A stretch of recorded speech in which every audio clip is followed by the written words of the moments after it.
I have decided to fall. Hello, welcome to my channel Judge All Nation. In this video, Christian Prince will make understanding and education about Islam to all Muslims. Also, Christian Prince educates Muslims that in the Lord Jesus there is truth and no other. Now let's take a look and see what Christian Prince will tell you by arguing with Muslims. Enjoy watching this video and God bless you.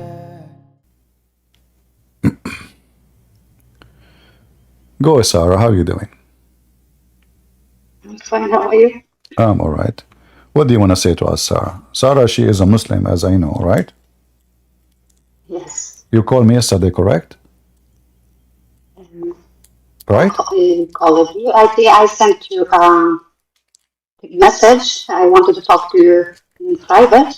Sorry. It's not you. There's other Sarah. She called me yesterday. Sorry. All right. So it's not I don't read really messages, but go ahead. What you want to say to me? Yeah. No, I have wondered many times now. I have asked some other Muslims about where it is written in the Quran about if Kaaba is written in the Quran, an example, or to pray the direction of Kaaba, but they are saying it is in the Quran. So I want to actually. Sorry, Sarah, I don't Because understand. I cannot Arabic. Where it's you know Arabic? No, I cannot Arabic. Okay. So what you said? Allah pray? What? I don't understand. No, I want to. I asked some people if it is written in the Quran that pray the direction of the Kaaba. But they are saying it is written there, so I don't know because if it is written in Arabic, because some say it is not written, some say it is written. No, it is in the Quran, but it doesn't say really anything about the Kaaba. Chapter 2, verse number 144, as an example, it says, verily we have seen the turning of your Muhammad face toward the heaven. Surely we shall turn you to the Qibla. Now, nowhere here, by the way, it says that this is the Kaaba. The Masjid al-Haram is not the Kaaba, and I can prove that so easy. But anyway, this is what the Muslims, they will say to you when they speak about the direction of prayer. They say this verse. But this verse, nowhere it says Kaaba, nowhere it speaks about Mecca. Okay. But this verse is speaking about a place which is forbidden. Which place is forbidden? Do you have those who they speak to you? Can you invite them to join us? Like, did you speak to a sheikh? No, I have talked to some people who has written. Who has read the Quran. In Arabic, they say it says that, and I wonder one thing also because they are saying it is that Abraham, it was he who made that Mecca, and also I wanted to know, is it right?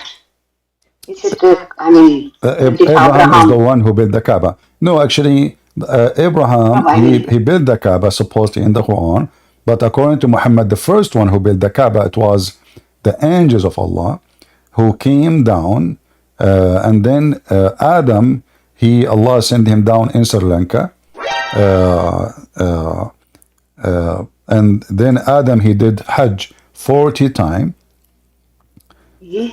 all the way from Sri Lanka to Mecca, and the angels were waiting for him there, and he go back every time he go to Mecca, he go back to Sri Lanka, which is very stupid to say because Sri Lanka is an island, and there's no way.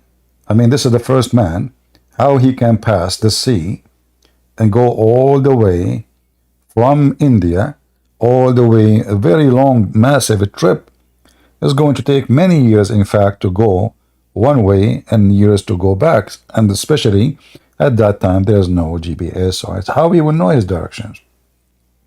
So the whole story is a fictional story. Obviously, is giving us some hint about where the origin of Islam coming from. they have a lot of connection with the Hindus and Indian religion, you know. So Okay. yeah, because you will find the same thing happen. That, like as an example, the Hindus, they have a black stone. The Muslim, they have a black stone. The Hindu, they have a black stone, present the vagina and the private part of the man.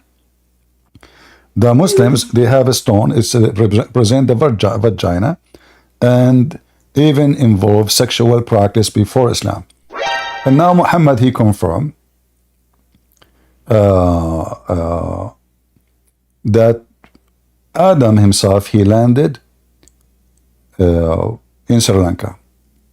So based on Islamic religion, the first man is from India, and the first believer is from India. And now based on this, the first man of the Arab, he is an Indian, and specifically he is from Sri Lanka. Yeah. Yeah, and it's another girl in this. I think it's another lady also who has the same question like me. The things that it is difficult for us to believe that that Jesus is the Son of God. Only these things who are making us to search more. About this. Yeah. So.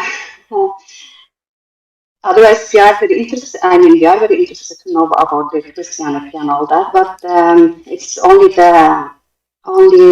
this one about if he is the Son of God. That's little difficult for us to, believe. All right. Yeah. First of all, before we go and talk about Jesus, Okay. when you spoke to Muslims and they say to you that the Quran command us to pray in the direction of the Kaaba, did you ask them Yes. why he is commanding such a thing? Isn't it the Arab before Islam, they pray to the Kaaba anyway? Did you ask them this question? Yeah. Before I opened my eye, when I opened my eyes about many things, I was asking why. I was asking some, Muslims why they are praying to, the Kaaba, and they said we don't pray to the Kaaba. We pray when we go to Mecca. We are praying to God.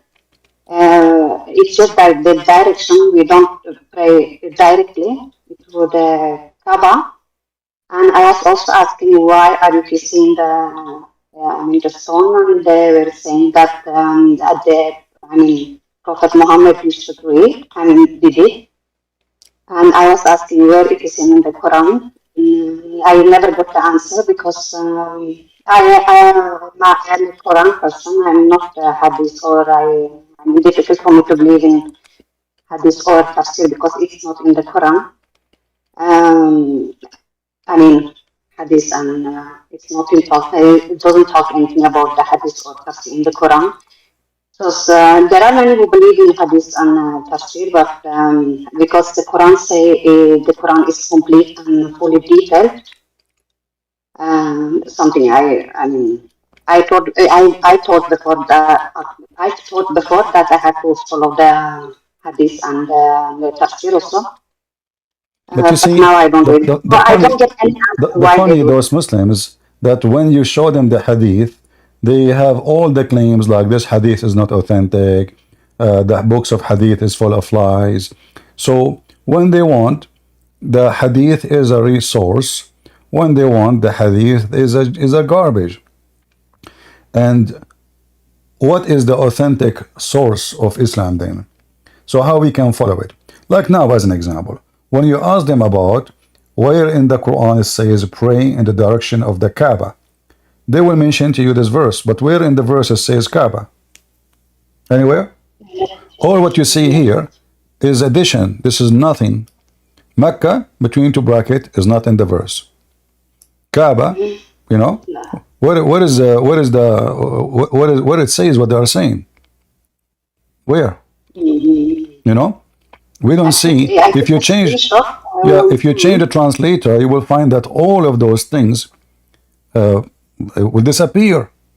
So the Muslims, if they have a book of God, and the book of God is teaching them something, then why the book of God is not easy, I mean, to understand? Okay, now where is this place of worship which is a forbidden? How it's called forbidden, and we can go and worship there. If it's forbidden, then it's forbidden. Either we can go or we cannot.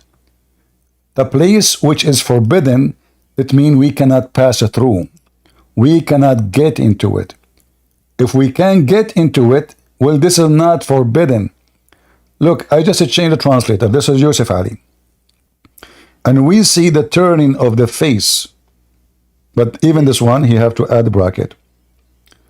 Between two bracket, for guidance of the heaven. Now, shall we turn thee to Qibla? So all what it says is Qibla. Qibla means direction. That shall please thee. Okay, hold on. Is Allah trying to please Muhammad? Or this is a holy place?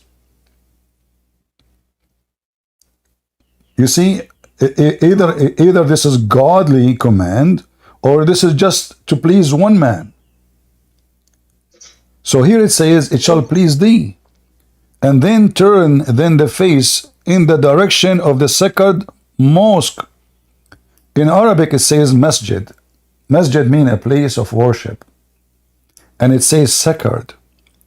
If we go right now to the book of Exodus, chapter 19, we will find in verse number, like you can read verse number 19, 20, 21, that the Lord, he said to Moses, he told him to go and warn the people that they shall not pass the boundaries. This is about the Mount of Sinai, where God, he spoke to Moses. This is why it's a sacred. We cannot pass it. So if the mosque is the Kaaba, well, it's not a sacred mosque no more, because we can go there. We can walk with our feet. We can pass. The only place Muhammad was trying to copy the Jews here. He was praying into Jerusalem. Muhammad, even the hadith confirm that Muhammad was praying into Jerusalem. But Muhammad, obviously, he don't understand where is the location. So sometime he pray to the Jerusalem, sometime he pray into Mecca. But what this verse here is saying, pray into the sacred place. The sacred place is where you cannot pass the boundary. There's a location, it's a land, it's considered as a holy land, and if you pass it, you are in trouble. Otherwise, Kaaba is not a sacred mosque. Why? Because people, they go naked around the Kaaba. How it's sacred, how it's forbidden. You know, in Arabic actually it says haram. Haram means forbidden. Not even sacred, forbidden.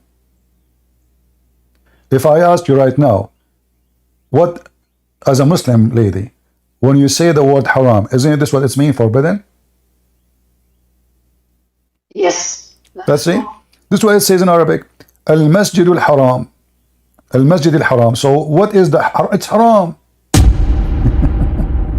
What is haram? Is a place where we cannot pass. And that is the place where God, he spoke to Moses. Muslims, as always, they are the last one who can explain their religion. They know nothing about the religion. So if we go, let me put the verse for you in the screen, so maybe you can understand better. This is Harun Yahya. He is a Muslim dawah. He have a dawah TV and those his girls. I wanted to open TV like him, but did not work. So anyway, here in chapter 19 in the book of Exodus, it says that God, he says to Moses, can you see my screen, Sarah? Yes, yes. Yes. All right. And the Lord says unto Moses, go down, charge the people, lest they break through into the Lord to Gaz, and many they will perish. You can use different translation. All of it is saying that if you pass the boundary, this line, this is a sacred place of worship for God. If they pass the line, they will perish. This is the sacred mosque. Let us prove it more. Just to show you that Muslims are the last one. They understand the religion, and this is why they don't dare to debate me. You know that the Muslim, they claim that Muhammad, he went to the heaven, correct? Mm-hmm. But yes. Nowhere in the Quran it says that. Yeah, I'm sorry. I wanted to ask because I talked with someone who said that has read the Quran 4 times, and like I said, I cannot Arabic, so I want to ask you. Said that it is written in the Quran that Muhammad talked to Allah. Is that true? And that it is in the Quran? Nowhere in the Quran it says Muhammad, he spoke to Allah. Okay. No. And nowhere it says even that Muhammad, even he spoke for a second, because what the Muslims say, and all of them they agree, that Muhammad, every single word he received from his God, it was through the angel Gabriel, correct? Yes. So if Allah talking to Muhammad, who need Gabriel then? They never spoke to him. But I want to focus with me just to confirm about what is the sacred mosque. Chapter 17, verse number 1. If you ask any Muslim, they will say to you that this is about the journey, the night journey of Muhammad. Allah took him to heaven, and then in his way back, he went where? To Jerusalem. Where is Jerusalem here? Do you see Jerusalem in the verse? Nowhere. Okay. But look what it says. It took him from the Masjid al-Haram to the farthest mosque. Which one is the Masjid al-Haram, which means the forbidden, sacred, forbidden land? And which one is the farthest mosque? Let us find out. This verse have nothing to do with Muhammad. This is about Moses. In fact, if you read the verse after it, it says Moses right away. Correct? Yes. Where is Muhammad? No Muhammad. So what happened? Praise be to the one who commanded his servant. He took his servant in a journey at night. Who is the one who took him in a journey at night? The Muslim, they say Muhammad, but no, this is about Moses. If we take this sentence and we copy it and we search in the Quran again, we will find again that this is about Moses' trip from Egypt to the forbidden land, to Jerusalem, supposedly. Read carefully. This is the chapter 44. Speaking about Musa. Do you see the word Musa here? Here. See Musa? So praise be to the one.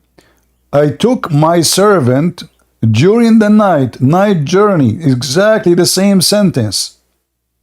فَأَسْرِ بِعِبَادِي لَيْلًا. And here we go to the Quran here. It's exactly the same. He took him أَسْرَ بِعَبْدِهِ لَيْلًا. Okay, he took him from where? He took him from the land which is forbidden to the land which is the Aqsa Mosque, which is in Jerusalem. So this is supposedly a journey of Moses. God, he took Moses during the night from the land which is forbidden, as we showed you in Exodus 19:21, where God here, he says, in the Mount of Sinai, he told Moses, don't let people pass this line, otherwise they will die. They will be perished. So this is the sacred, this is the forbidden land where nobody can pass. He took him all the way to Jerusalem. The Muslim, they say, no, this is about Muhammad. The name Muhammad never mentioned, and both verses right away will find the name Moses appear. Correct?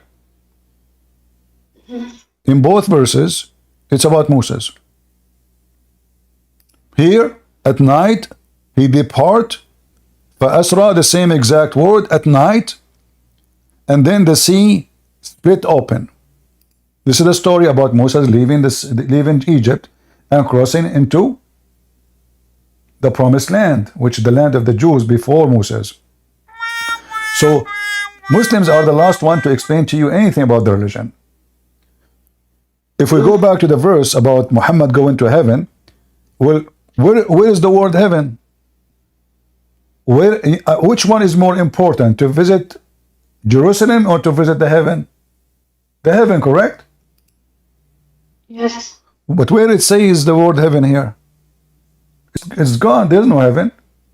It says the one who took his servant at night into the farther mosque.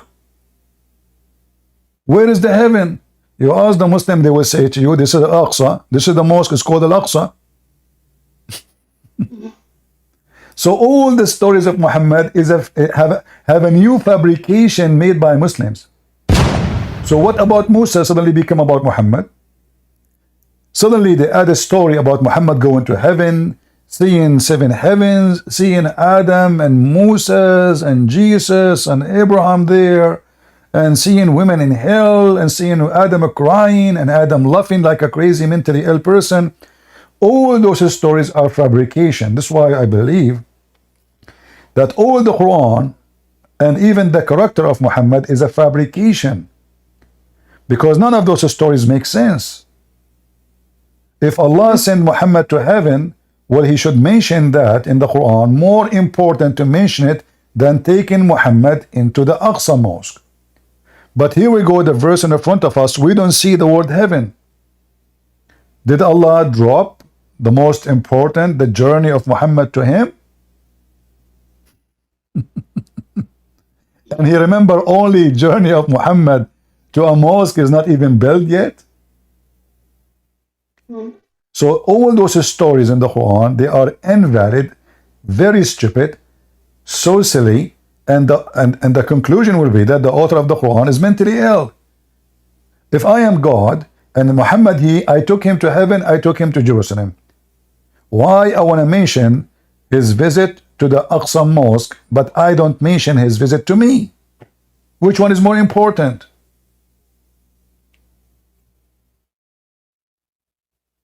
Yeah. This is why I say to you, Sarah, Muslims are the last one who can explain to you anything. Their book is, the book of Islam is stupid. Yeah. It's very confusing, and this is why the Muslim, everyone, he give you his own interpretation for anything. Go ahead.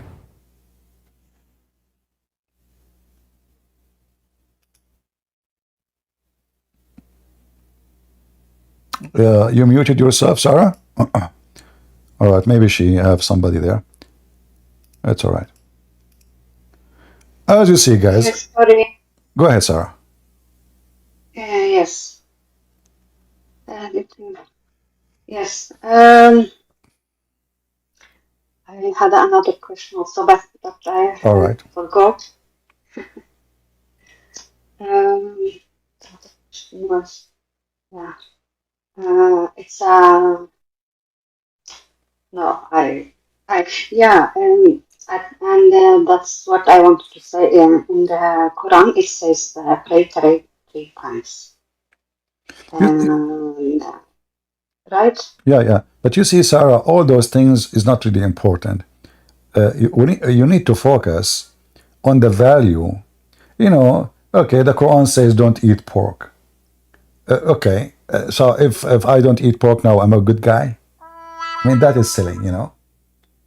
There's somebody he eat pork, but he is not a thief, and somebody he don't eat pork. He don't eat pork. You know, and like, I mean, it's not what people eat make them good or bad. It is what they do. Correct? So if somebody he pray 3 times, what does that mean? If I force people to pray 13 times every day, well, I did not even give them a choice to pray to me when they are ready to pray, because a prayer, it should have, like, you are in a position where you are ready to pray. You know, prayer is like being in love. So if I force a man to love somebody, and how you show your love, you have to call at certain time in the day, and I tell him even how many times you have to call. That is not love. Love is something you do willingly, not because of fear, but because you love to do so. So if Islam is based on love, loving God, then the prayer should not be based on you have to pray in this time, otherwise I'm angry from you. Otherwise I will punish you. If I make you do certain things, and that is present your love to me, and I force you to do it, that means this is not love, this is just fear. So when the Muslims, they pray, they are not really praying. They are reporting to job. It's like you have to go and you click your card in the machine when you go to the company. If you don't do so, they will fire you. This is not a person who really, you know, we do not know if this person, he like to go to work or not, but he have to go, otherwise he will be fired. When it's come to prayer, a prayer should be something done willingly, not something enforced on people. If I force them to pray for me, and not only that, I put conditions. As an example, you have to do ablution. And if you fart, Allah will not accept your prayer. And if you eat garlic, Allah will not accept your prayer. If you eat leek, Allah will not accept your prayer. If you eat onion, I mean, what the heck was this prayer then? So the prayer of a Muslim is not a prayer, it is a duty. And here we have to know that there is big difference between Christianity and Islam. In Islam, when Muslims, they pray to God, it's just a duty. Christians, when they pray to God, it's because they are children of God and they love to pray to Him. When they feel they are ready, when they feel they are prepared for it.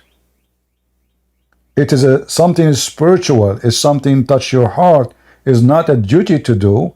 It is something you should love to do. Otherwise, there is no point of calling your parents every day, 5 times a day, but you don't want to, but you've been forced to. Otherwise, you will not inherit the money of the parents. Can I say something? Go ahead. Yeah, it is about, I understood what you meant. Yeah, you say it's not, should not be enforced and all that. But I have it's like a different topic, so that I will not forget. I may forget. All right. Muslims or some, Muslims say that the gospel and Torah has been corrupted. But I don't believe in that. And Allah say in the Quran that we have to believe in the earlier book. And when they say it is corrupted, then it means, it's corrupted, then it means that they mean that then it means that Allah could not protect the books and only the Quran. But when I ask some Muslims, they say no, it is specific Quran. But Allah don't say specific Quran. He say no one can change my words no one can change my words. Okay. Right.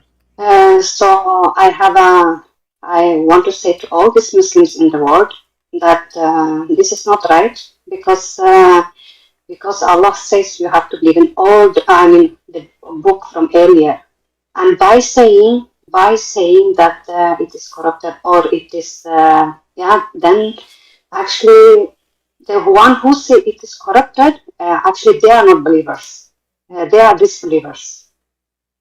So, and it is not proof anywhere. And when they say it doesn't exist anymore, that is an excuse, because if it doesn't exist, then it will have a written in the Quran. Example of that it exists before, but it doesn't exist now. So I want every Muslim to know that this is not right. To say something like this, because clearly Allah says in the Quran that all the books, and the books from earlier books, you have to believe in the earlier books also. And yeah, like I said, but to say that it doesn't exist, they become disbelievers by saying that. Because I believe in that. Believe in that the gospel and Torah is sent by God, and by saying that it is corrupted, there is no proof that it's corrupted.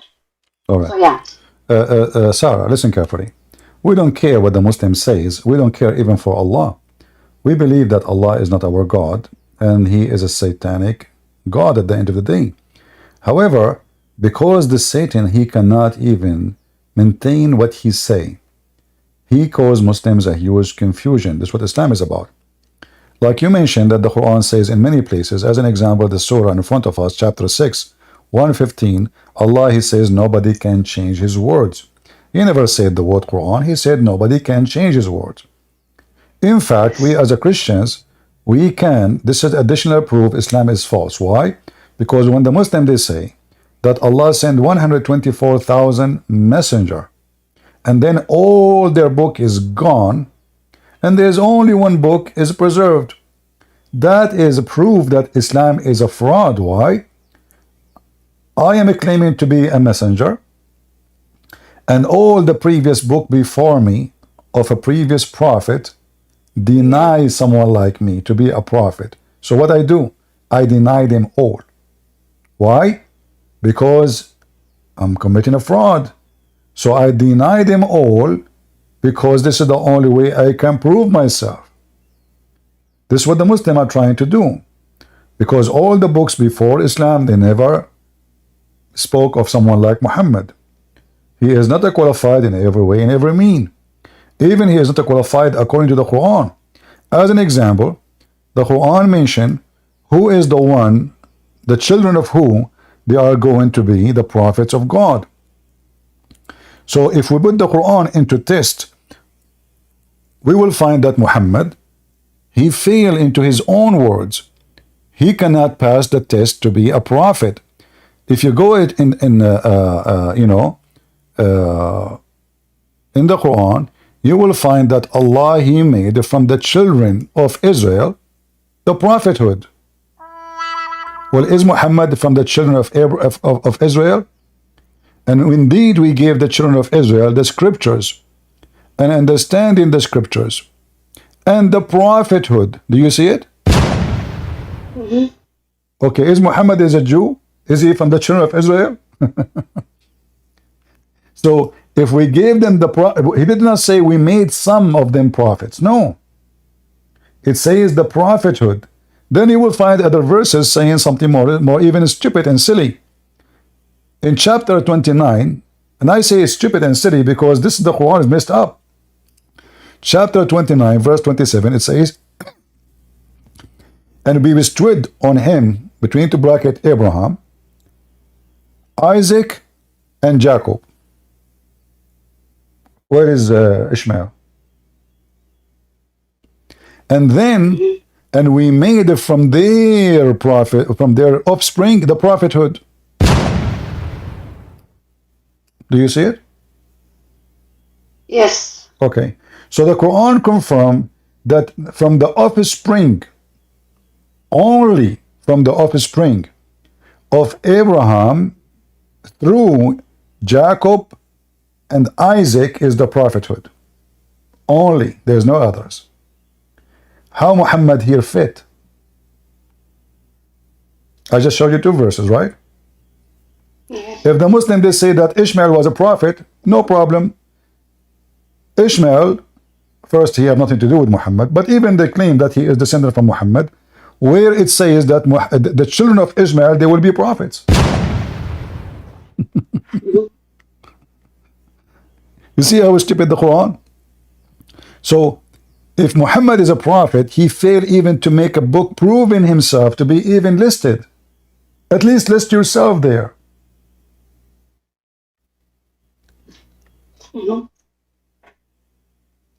So either this is a book made from God, or this is a book made by an idiot. And obviously made by an idiot.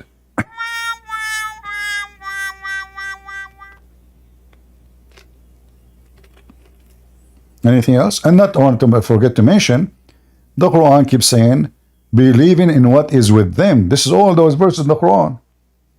But here in this case, just to avoid the confusion, Muhammad, he is a hypocrite man. He's a liar. When he sit with the Jews, he is a Jew. When he sit with the Christians, he is a Christian. When he sit with the Arab pagan, he is an Arab pagan. When he sit with the Sabian, he is a Sabian. The Sabian worship stars. The Christian, they worship Jesus.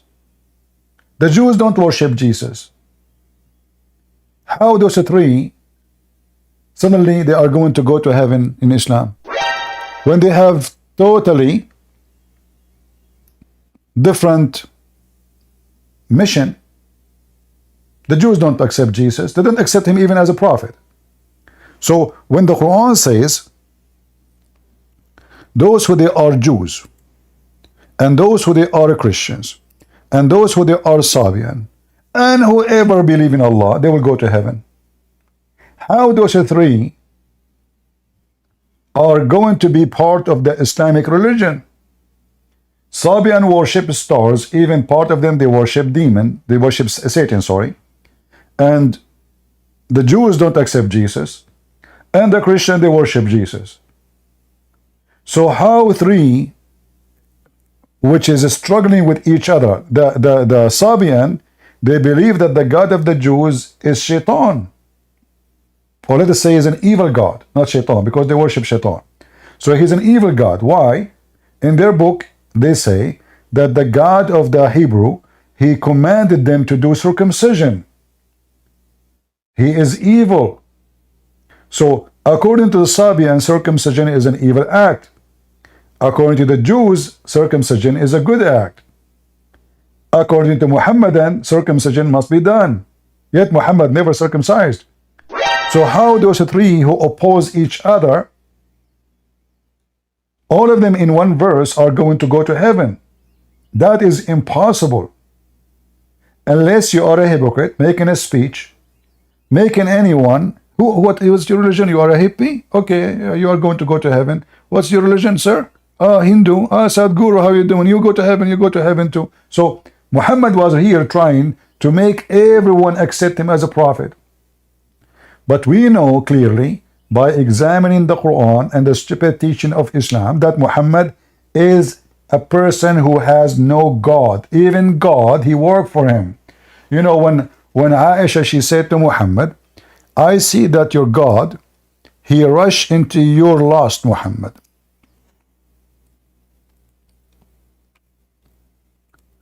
Aisha, she is not stupid.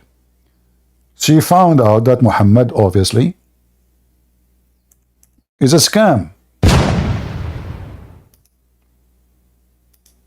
Why Aisha she will say that? Your God, he rushed into your sexual lust. So it's obvious that Muhammad, he used God, the word God, for his agenda. It doesn't matter he is talking to who. So when he speaks to the Jews, he is a Jew, he believes in Moses. He speaks to the Christians, oh, those Christians, they believe in Jesus. We cannot mention too much of Moses. Let us talk about Mary and Jesus. When he speaks to the Sabian, oh, those people, they worship stars. Let us mention the Lord of the stars, Rabbu Shara. And then let us take even from the Sabian Ramadan, which is nothing but Sabian practice. The Sabian, they do celebrate Ramadan thousands of years before Muhammad even exists. When the moon, the crescent moon, show up, the fasting of the month is started. The moon itself, this is the first moon who come. Then the people of the Sabian, they go to the second town, waiting for the newer moon. This is why the Quran says there is Allah, He have a 12 moon. The Muslim, they translate the word shahr as a word month. That's false. Shahr, it's not an Arabic word. It is an Aramaic and Hebrew, which mean moon, specifically the crescent moon. You can go right now and search it. Type the word shahr in Latin words, meaning, you will find that shahr mean crescent moon. This is why it says, whoever of you witness, فَمَنْ شَهِدَ مِنْكُمْ الشَّهْرِ, whoever of you witness the moon, the crescent moon, not witness the month. Nobody can witness the month. Eye sighting, we are talking about eye sighting.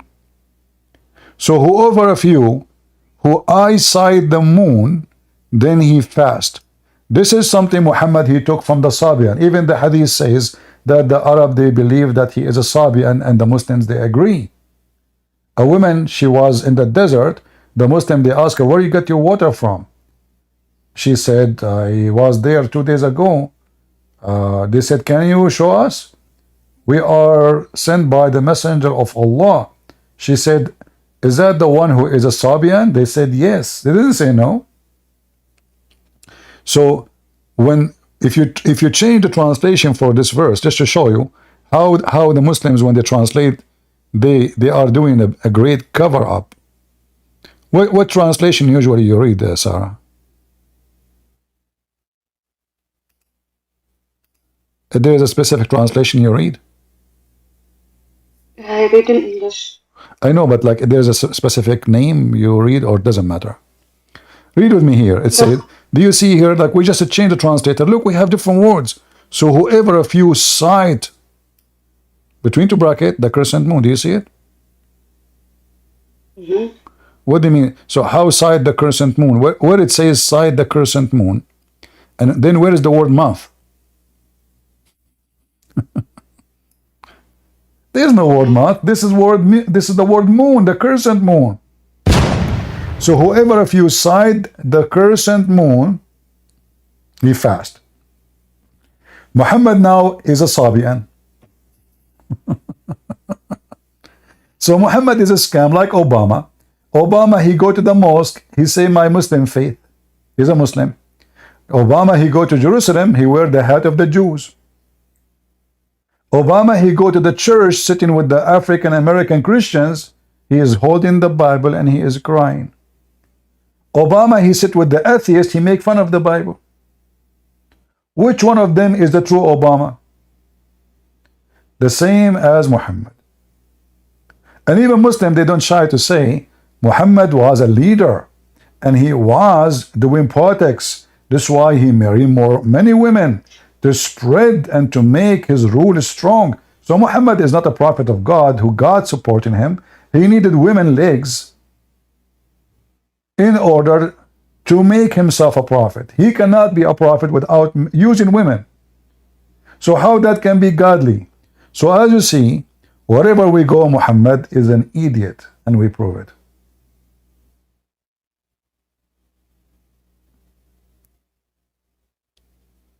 Anything else? No, thank you so much. So Sarah, what did you decide to leave Islam or not yet? No, not yet. I will talk to you another day. Okay, but why you want to stay as a Muslim? Like there is something you think is making you, holding you from leaving? I can talk with you next time about this because I have to go now. All right. It was very nice to talk to you. Thank you, Sarah. God bless you, Thank you sister. so much. We pray for you. Thank you. Take care. Bye-bye. Thank you. All right.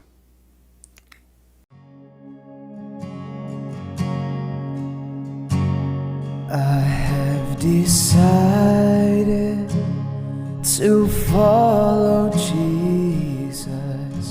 I have decided to follow Jesus.